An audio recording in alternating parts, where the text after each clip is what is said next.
राजकीय वरिष्ठ माध्यमिक पाठशाला अमरोह में आयोजित जिला स्तरीय अंडर 14 लड़के व लड़कियों की कल्चरल और एथलेटिक प्रतियोगिता में डीएवी पब्लिक स्कूल दरकोटी की संचिता का भाषण प्रथम रहा। जिला स्तरीय इस 4 दिवसीय प्रतियोगिता में जिला भर के अधिकांश स्कूलों ने भाग लिया। भाषण प्रतियोगिता, योगा, जुडो, रेसलिंग और दौड़ आदि प्रतियोगिताएं आयोजित हुई, जिसमें भाषण प्रतियोगिता में डीएवी स्कूल दरकोटी स्थित टोनी देवी की संचिता चौहान ने जिला भर में प्रथम स्थान हासिल किया है। संचिता नदौन में आयोजित होने वाली प्रदेश स्तरीय भाषण प्रतियोगिता में जिले का प्रतिनिधित्व करेंगी। संचिता ने अपने प्रभावशाली भाषण शैली से सभी का दिल जीता व प्रतियोगिता में प्रथम स्थान प्राप्त किया। इस उपलब्धि पर पाठशाला के प्रधानाचार्य एमएस डोगरा ने संचिता को बधाई दी व राज्य स्तरीय भाषण प्रतियोगिता के लिए शुभकामनाएं देते हुए आने वाली प्रतियोगिता में शानदार सफलता की पूर्ण आशा जताई।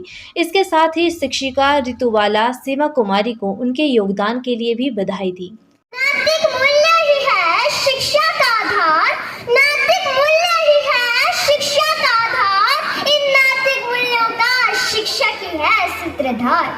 आदरणीय अध्यक्ष महोदय जी, निर्णायक मंडल, सभा में उपस्थित अतिथिगण, वंदनीय अध्यापक वर्ग व मेरे प्यारे साथियों, मैं आज आप सभी के समक्ष नैतिक मूल्य के उत्थान में शिक्षक की भूमिका पर अपने विचार रखने जा रही हूँ।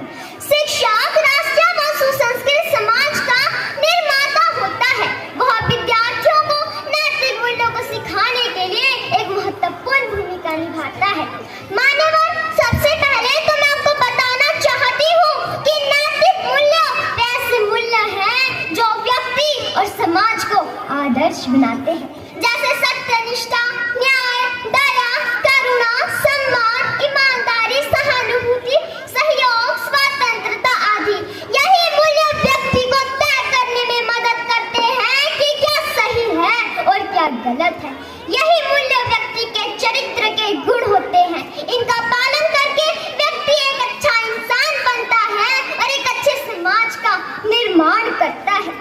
शिक्षक विद्यार्थियों को न केवल किताबी रूपी ज्ञान देता है, बल्कि उन्हें नैतिक मूल्यों को भी सिखाता है। विद्यार्थी तो अपने शिक्षकों का अनुकरण करते हैं और उनकी आज्ञा का पालन करते हैं। मैं महात्मा गांधी जी की एक बात का याद करवाना चाहती हूँ। शिक्षक नैतिक मूल्य के प्रेरक हैं। वे छात्रों को नैतिक जीवन के जीने के लिए प्रेरित करते हैं। शिक्षक अपने कार्य व्यवहार से यह बताते हैं कि कैसे नैतिक मूल्यों का पालन किया जाए और कैसे इनका प्रदर्शन करते हैं। जैसे कभी मेरी पाठशाला में किसी समारोह का आयोजन होता है तो मेरी शिक्षिका स्वयं मिलजुल कर उस समारोह का संचालन करती है और स्वयं विद्यार्थियों को सहयोग, अनुशासन व जिम्मेदारी से काम करना सिखाती है। शिक्षक एक ऐसा वातावरण बनाते हैं जो विद्यार्थियों को नैतिक मूल्य की ओर प्रेरित करते हैं। सम्मान, ईमानदारी, सहानुभूति, सत्यनिष्ठा, आत्मविश्वास के साथ कार्य करने के लिए शिक्षक ही बच्चों को विकसित करते हैं। मैं अपनी अध्यापिका की एक बात बताना चाहती हूँ। जब मेरी कक्षा में कोई बच्चा लंच बॉक्स घर पे भूल जाता है तो मेरी अध्यापिका लंच मिल बांध करके खाने को कहती है और स्वयं वैसा ही करती है। परंतु कहीं ना कहीं इन मूल्यों में कमी आ रही है। क्या आपको ऐसा नहीं लगता? यदि कमी नहीं आई होती तो अभी हाल ही में ही कोलकाता में महिला डॉक्टर के साथ बलात्कार हुआ होता।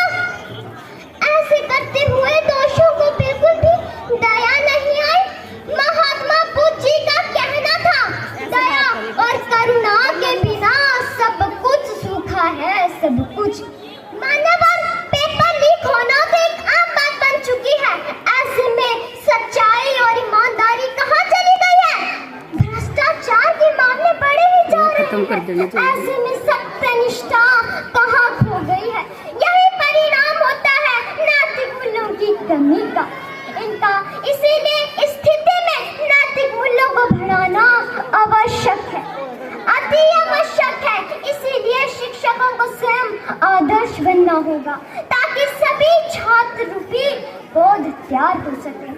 उन्हें नैतिक मूल्यों से सींचा जाए जो भविष्य में पूरे समाज को अच्छे फल दे सके।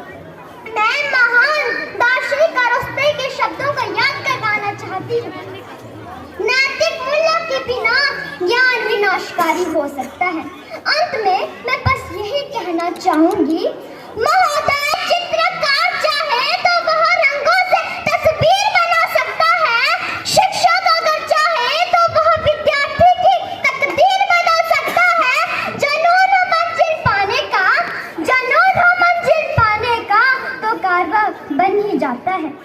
यदि सभी शिक्षक विद्यार्थियों के उत्थान के लिए भरसक प्रयास करेंगे तो हमें वर्तमान और भविष्य के पट पर नैतिक मूल्यों का इतिहास रचने में जरूर सफलता मिलेगी। अंत में मैं बस यही कहती हूँ कि सभी को नैतिक मूल्यों का पालन करना चाहिए और सभी शिक्षकों को आदर्श बनना चाहिए जो पूरे समाज को अच्छे से संजो सके। बस इसी के साथ जो है मैं एक और उद्देश्य देना चाहती हूँ। हमें